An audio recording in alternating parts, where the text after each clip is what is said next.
Hello, today we will discuss some characteristics of literature for children. Children's literature is important as it allows children form an opinion or a judgment. Children, when they listen to stories or read them, use their faculty of critical thinking and imagine things. Overlapping of fact and fantasy in the world conjured by children is a natural process and allows them an ability to distinguish the real challenges. Most children's stories vividly describe things.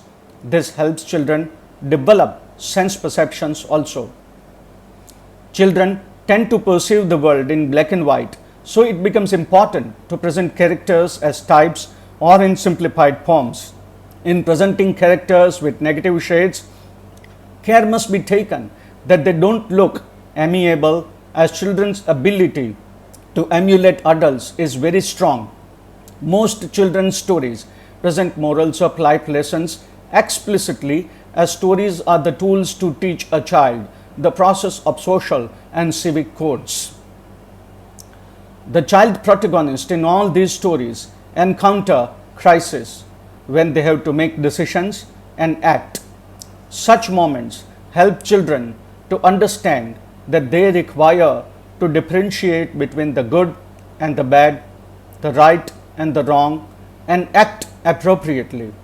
This process of exposing the protagonist to danger is an important convention in children's literature, as during the peak of their cognitive learning, children must understand that even in a world of fairies or angels, the struggles in life are to be handled individually.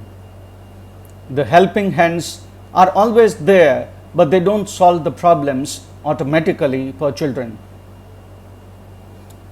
During the pre-operational stage of cognition, children remain egocentric.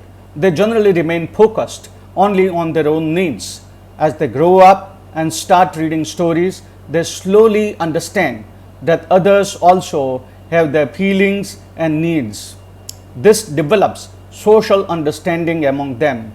Stories help children cope up with differences also.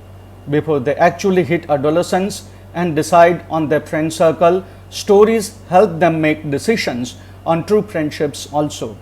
Sometimes they also help children understand complex phases of life like old age and death. Feelings of pity and fear are stimulated so that in real life, when the child encounters such feelings, they can handle them properly. Another function the children's literature plays is to help the child learn a language, starting with rhymes, which generally are sing-song and easy to remember. Stories of social communication is understood by children. Names in children's stories indicate the behavior of characters sometimes. Children understand nouns that capture types and adjectives that differentiate an individual from the group. Children's literature is very relevant as it helps continuation of a legacy. It becomes important for a society to pass on its values and ideas to the next generation. Stories for children are like the Olympic torches which must change hands and keep on burning. Thank you.